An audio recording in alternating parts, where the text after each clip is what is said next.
Hello everyone, I hope आप सब अच्छे होंगे। इस सेशन में हम लोग वाल्थर पेंक के आइडिया के बारे में पढ़ेंगे। आप लोगों को डेविस के आइडिया के बारे में मैंने पिछले वीडियो में बताया था, तो आज हम लोग पेंक के आइडिया को डिस्कस करेंगे। ओके, तो पेंक का जो ये लैंडफोन डेवलपमेंट का जो आइडिया था, वो एक्चुअली उसका क्या क्या फीचर्स है और किस तरह से वो डेविस के आइडिया से डिफरेंट है।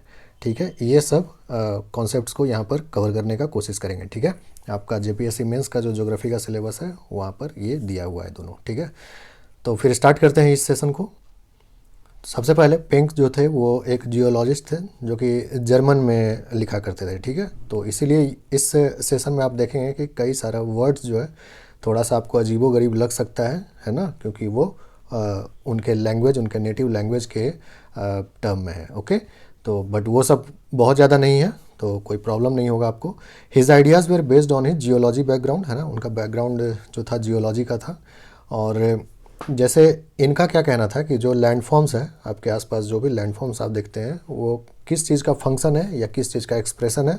तो जो इंडोजेनिक फोर्सेस और एक्सोजेनिक फोर्सेस, उन दोनों में संतुलन, उन दोनों का जो बैलेंस है, ये उसी को रिप्रेजेंट करता है। ठीक है, जो फोर्स ज़्यादा हावी रहेगा लैंडफॉर्म उसी के अनुसार आपको देखने के लिए मिलेगा। ठीक है, मतलब कहने का कि ये फंक्शन है। इंडोजेनिक फोर्सेस जो माउंटेन बिल्डिंग प्रोसेस है, और जो एक्सोजेनिक फोर्सेस हैं यानी कि जो इरोजन को बढ़ावा देते हैं, उन दोनों के बीच का ये रेशियो कह सकते हैं आप, ये एक तरह से बताता है आपको। ओके, और जो आपका डेविस का आइडिया था वो बेसिकली क्या था, वो एक मतलब टाइम पे डिपेंडेंट एक आइडिया था। लास्ट वीडियो में जैसा कि आप लोगों को बताया था मैंने, तो पेंक साहब जो है वो डेविस के आइडिया को थोड़ा ये कॉन्ट्राडिक्ट करते हैं। ठीक है, थोड़ा रिजेक्ट करते हैं, और किस मायने में करते हैं वो यहाँ पर कुछ पॉइंट्स पहले डिस्कस कर लेते हैं हम लोग।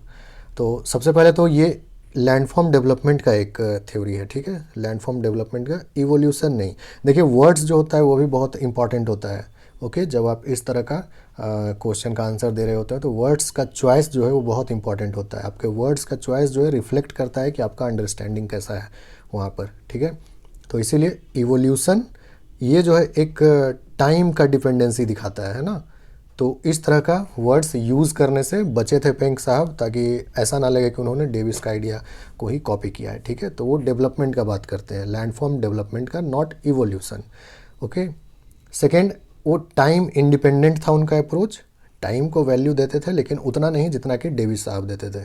ठीक है, तो इसीलिए इनको जो ज़्यादा मतलब किस चीज़ से था, प्रोसेस से, है ना। और प्रोसेस क्या था, इंडोजेनिक और एक्सोजेनिक, अभी देखेंगे कैसे। तो ये जो पेंक का आइडिया है ये टाइम इंडिपेंडेंट है। ठीक है, टाइम पर ज़्यादा निर्भर नहीं है, और डेविस का जो आइडिया था वो टाइम पर ज़्यादा निर्भर था। और ये जो है, जैसा कि अभी पिछले वाले स्लाइड में आपको बताया मैंने कि इंडोजेनिक और एक्सोजेनिक फोर्सेस, है ना, दोनों के बीच जो इंटरेक्शन हो रहा है उसको रिप्रेजेंट करता है लैंडफॉर्म, ऐसा इनका कहना था।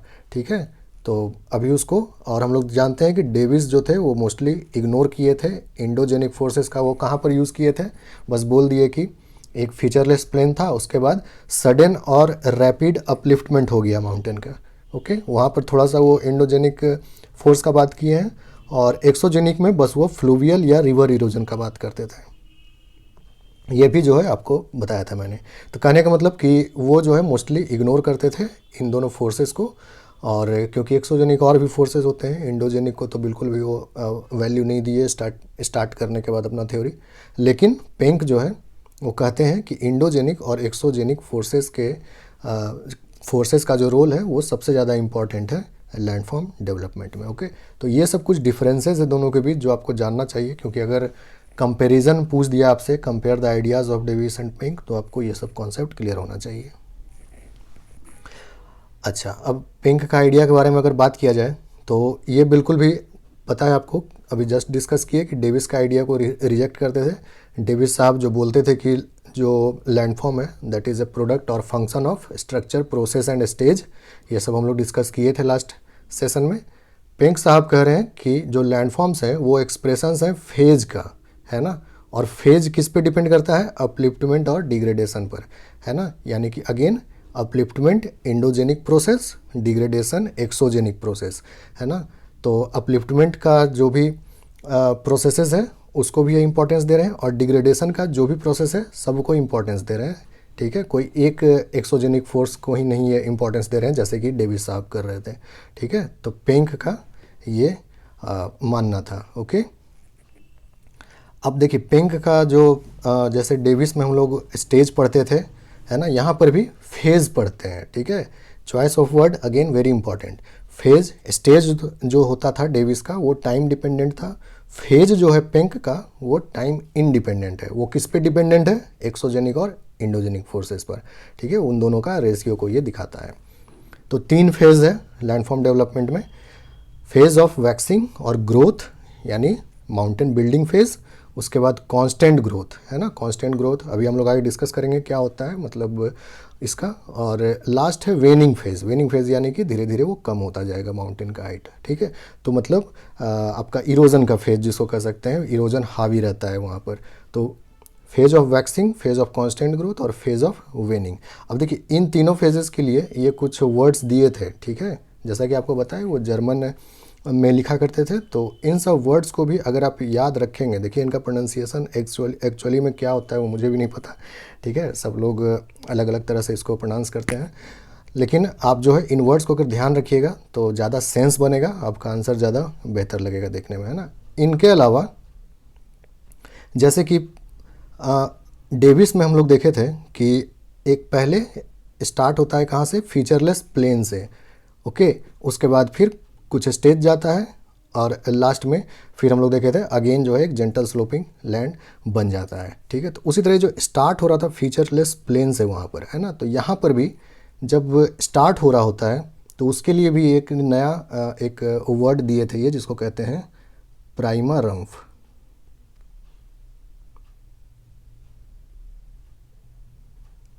तो स्टार्टिंग का जो लैंडफॉर्म था वो प्राइमा रम्फ था, ठीक है। उसके बाद फेज ऑफ वैक्सिंग या ग्रोथ हुआ, बढ़ने वाला फेज हुआ, जिसको कि वो ये नाम दिए ऑब्स्टीजेंट या जो भी इसको पढ़ते हैं, ठीक है। उसके बाद कांस्टेंट ग्रोथ हुआ जिसको कि ये नाम दिए, उसके बाद वेनिंग फेज हुआ जिसको कि ये नाम दिए, और इसके बाद लास्ट में जो बच जाता है उसको ये नाम दिए थे एंड रम्प, ठीक है। तो जैसे वहाँ पर पेनीप्लेन डेविस साहब ने कहा था, उसी तरह यहाँ पर एक डिट्टो वही चीज़ नहीं है, अभी हम लोग देखेंगे क्या अंतर है दोनों में, लेकिन ये जो है उसको नाम दिए फेज ऑफ वेनिंग के बाद जो बच जाता है उसको ये नाम दिए थे एंड रम्फ का, ओके। तो प्राइमा रम्फ, ये 3 वर्ड्स, और लास्ट में एंड रम्फ, ओके। ये पांचों ही इनका जो है फेज़ था, कह सकते हैं आप, जिसमें से ये तीनों हम लोगों को समझना इम्पॉर्टेंट है। बाकी तो दोनों ईजी ही हैं, ये जो प्रोसेस शुरू होने के पहले था और ये प्रोसेस ख़त्म होने के बाद जो बच जाता है ये उसका नेमिंग है एक तरह से, ओके। तो फिर तीनों को हम लोग एक एक करके समझ लेते हैं। ये पांचों वर्ड याद रखिएगा, सही रहेगा अगर आंसर में आप मेंशन करते हैं तो, ठीक है। तो फेज़ ऑफ वैक्सिंग है पहला।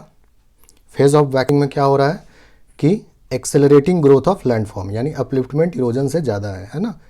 तो एब्सोल्यूट रिलीफ क्या होगा? बढ़ेगा, रिलेटिव रिलीफ भी बढ़ेगा। अब एब्सोल्यूट रिलीफ और रिलेटिव रिलीफ लास्ट वीडियो में मैंने आपको बता दिया है कैसे होता है।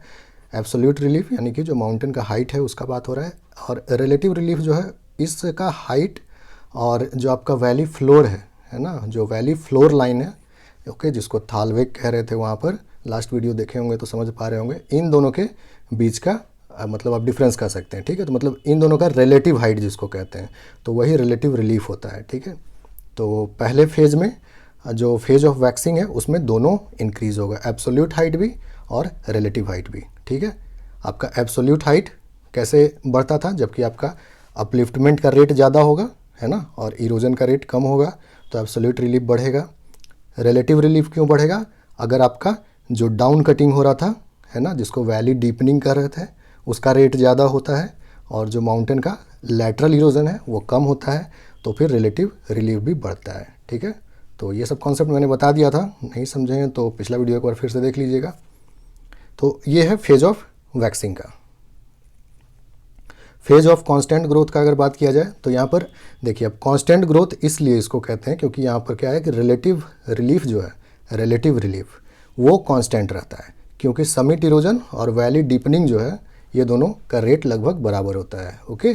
तो समिट इरोजन, ठीक है। ये जो लैटरल इरोजन होता है जिसकी वजह से समिट धीरे धीरे नीचे आ जाता है माउंटेन का, उसका इरोजन का रेट, और वैली जो डीप होता जा रहा है, इन दोनों का रेट बराबर हो जाता है। तो इन दोनों के बीच का डिफरेंस जो है हमेशा बराबर रहता है, ठीक है। इन दोनों के बीच का जो डिस्टेंस होता है वो बराबर रहता है।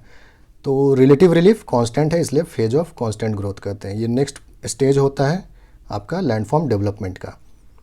3 पॉसिबिलिटीज़ है एब्सोल्यूट रिलीफ के बारे में। रिलेटिव रिलीफ तो आप समझ गए कांस्टेंट होता है, इसलिए इसको फेज ऑफ कांस्टेंट ग्रोथ कहते हैं।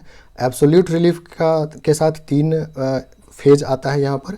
पहले में अपलिफ्टमेंट अभी भी ज़्यादा रहता है, ठीक है, अपलिफ्टमेंट अभी भी रेट ज़्यादा है, तो एब्सोल्यूट रिलीफ बढ़ते जाता है, ओके। नेक्स्ट में क्या है, अपलिफ्टमेंट और इरोजन बराबर हो जाता है, तो आपका एब्सोल्यूट रिलीफ भी कांस्टेंट हो जाता है।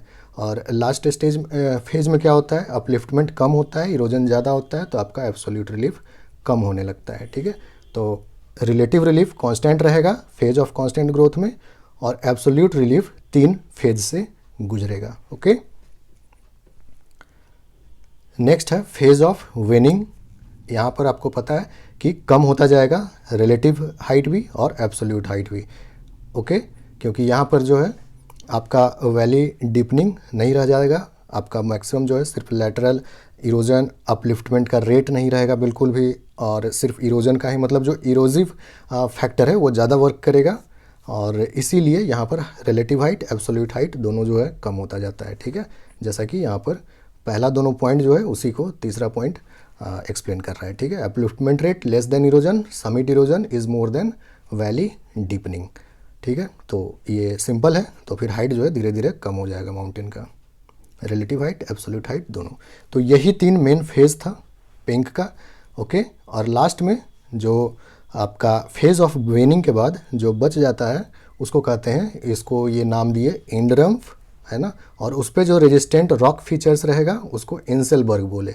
जैसे कि डेविस वाले में हम लोग देखे थे कि वहाँ पर इंसेलबर्ग नहीं, वहाँ पे मोनेड नॉक्स नाम का फीचर्स जो है वो बच जाता था, ठीक है। यहाँ पर इंसेलबर्ग होता है, ठीक है। और वहाँ पर पेनी प्लेन बोलते थे उस जेंटल स्लोपिंग लैंड को, यहाँ पर एंडरम्फ बोलते हैं। तो यही सब कुछ डिफरेंसेस हैं।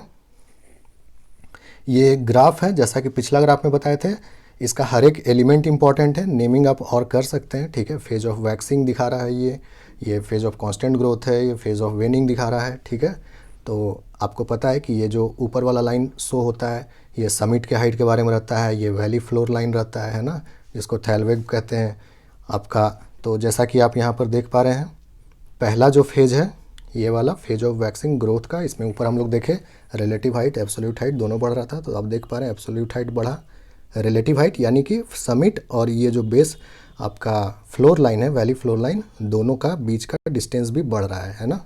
तो इसीलिए उसको ये दर्शाता है फेज ऑफ वैक्सिंग को। और वैली का जो प्रोफाइल रहता है वो कैसा रहता है, कन्वेक्स रहता है, ठीक है।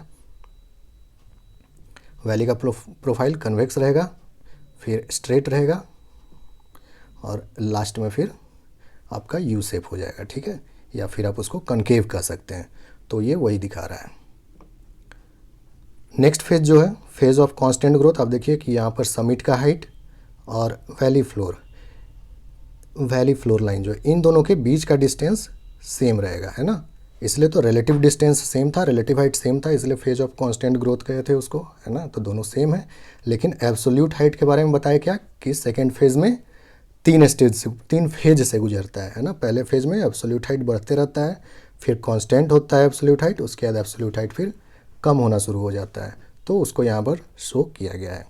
और आपका जो वैली प्रोफाइल है वो स्ट्रेट स्लोपिंग लाइन से शो किया गया है, ओके। और जो लास्ट फेज था फेज ऑफ वेनिंग, वहाँ पर आप देख रहे हैं कि एब्सोल्यूट हाइट भी कम हो रहा है और इन दोनों के बीच का डिस्टेंस कम हो रहा है, यानी कि रिलेटिव हाइट भी कम हो रहा है, ये रिलेटिव रिलीफ भी कम हो रहा है, ठीक है। और आपका जो ये है ये हो गया आपका प्रोफाइल वैली का, जो कि कॉनकेव होता है, यू शेप होता है, ठीक है। तो इस तरह से आप इस ग्राफ को, इसमें जो नेमिंग है जैसे फेज का नाम हो गया लिखना, ठीक है, वो सब आप एक्स्ट्रा और कर दीजिएगा। जैसा कि मैंने कल भी बोला था, स्क्रीन पे बनाता हूँ तो थोड़ा ज़्यादा जो है सो कंजेस्टेड हो जाएगा, इसलिए मैं वो सब उतना लिखता नहीं हूँ, लेकिन आप बताएंगे कि क्या क्या कंपोनेंट है, ओके। और ये जो है आपका डेविस का ग्राफ था, देख रहे हैं आप यहाँ पर। ये बिल्कुल भी पहले माउंटेन बिल्डिंग हो गया, उसके बाद इनका इरोजन शुरू हुआ था, बट इस केस में साथ में हो रहा है ना। ये कंटिन्यूअसली इरोजन और अपलिफ्टमेंट, यानी कि एक्सोजेनिक फोर्स और इंडोजेनिक फोर्स दोनों को राइट फ्रॉम द स्टार्ट ही ये महत्व देते हैं, ठीक है। और पूरे इनके प्रोसेस में दोनों का संतुलन चलता रहता है, दोनों का काम चलता रहता है। लेकिन डेविस के केस में आप देखिए कि शुरू में जो है ये बिल्कुल भी इरोजन को इम्पोर्टेंस नहीं दिए थे। पहले इनका माउंटेन बन गया, उसके बाद इनका इरोजन शुरू हुआ था, है ना। और फिर बाकी चीज़ें तो मैंने एक्सप्लेन किया था कल। तो ठीक है, दोनों ग्राफ भी बना दीजिएगा अगर डिफरेंस जैसा कुछ पूछता है आपको तो। और इस तरह का क्वेश्चंस के लिए रेडी रहिएगा, है ना। एक तो हो गया बिल्कुल आपको सिंपल क्वेश्चन पूछेगा पेंक और डेविस का आइडिया के बारे में। जैसे जैसे मैंने आपको बताया, मैंने आपको पॉइंट्स दिया है, ठीक है। जब आप इन पॉइंट्स को एलाबोरेट करेंगे, जो कॉन्सेप्ट समझाया मैंने, तो आसानी से आप 600-700 वर्ड तक का आंसर चला जाएगा आपका, है ना। तो पॉइंट्स याद रखिएगा, ये नोट्स एक तरह से पॉइंट्स है आपके लिए, जिसको कि आपको एलाबोरेट करना होगा, है ना। नहीं एलाबोरेट करेंगे फिर तो उतना शब्द होगा ही नहीं आपके पास, ओके। तो इन पॉइंट्स को एलाबोरेट कीजिएगा। जब क्रिटिकली एग्जामिन करने के बारे में पूछेगा किसी को भी, तो आप उसका सही उसका फीचर्स तो बताएंगे ही, साथ साथ ये भी बताएंगे कि उसमें क्या कुछ समस्या है, क्या कुछ प्रॉब्लम है ना। और लास्ट हो गया आपको दोनों का डिफरेंसेस के बारे में बताने का। तो कई सारे डिफरेंस हम लोग डिस्कस किए दोनों के केस में, उन दोनों को डिफरेंसेस बताइएगा और डायग्राम जो है उसको बनाना मत भूलिएगा, ठीक है। तो कुछ इस तरह का क्वेश्चन आप अपना प्रैक्टिस कर सकते हैं घर में, ठीक है। तो आई होप कि आपको ये समझ में आ गया होगा डेविस और पेंक का आइडिया, किस तरह से एक टाइम डिपेंडेंट था, एक टाइम इंडिपेंडेंट था, है ना। और कैसे जो है इंडोजेनिक एक्सोजेनिक फोर्सेस के बीच रेशियो का बात नहीं कर रहे थे डेविस साहब, वो बस टाइम ही को महत्व दे रहे थे। और पेंक साहब जो है इंडोजेनिक और एक्सोजेनिक फोर्सेस के बीच संतुलन का बात करते हैं, मतलब दोनों के बीच रेशियो का बात करते हैं, है ना। कि जिस तरह से जिसका इफेक्ट ज़्यादा होगा, लैंडफॉर्म जो है उसी फेज में वो नज़र आएगा, है ना। और ये सब पढ़ने के बाद एक रिवर रिजुविनेशन पढ़ लीजिएगा, ये मेरा सजेशन है, मतलब इससे रिलेटेड है, इसलिए चाहता हूँ मैं कि आप पढ़ लीजिए इसको, ठीक है।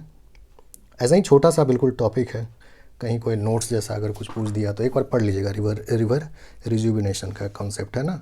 इसमें ऐसा कुछ नहीं है, जैसे साइकिल चल रहा है ना, इरोजन ऑफ साइकिल। तो मान लीजिए कि किसी टेक्टोनिक एक्टिविटी की वजह से आपका जो लैंडफॉर्म है वो उसका हाइट बढ़ जाता है, या जो सी लेवल है उसका हाइट घट जाता है, तो आप समझ पा रहे हैं कि जो प्रोसेस चल रहा है वो इंटरप्ट हो जाएगा, है ना। जहाँ पर बिल्कुल भी इरोजन नहीं हो रहा था वहाँ पर भी अब इरोजन शुरू हो जाएगा, क्योंकि अब रिवर का जो है सो, और रिवर का जो वैली फ्लोर लाइन है और सी लेवल जो है बेस लेवल, उन दोनों के बीच काफ़ी अब डिफरेंस हो जाता है, जिसकी वजह से रिवर दोबारा से रिजुविनेट हो जाता है, उसमें दोबारा से पोटेंशियल एनर्जी आ जाता है, दोनों दोबारा से उसका एनर्जी बढ़ जाता है और उसका इरोसिव कैपेसिटी जो है वो बढ़ जाता है, जिसकी वजह से अगेन जो प्रोसेस है सब चेंज हो जाता है। थोड़ा सा देख लीजिएगा रिवर रिजुविनेशन, है ना। बहुत बड़ा नहीं है, छोटा सा टॉपिक है, just a suggestion for you, okay. तो फिर आज का सेशन यहीं पर एंड करते हैं, मिलते हैं फिर नेक्स्ट वीडियो में। Thank you.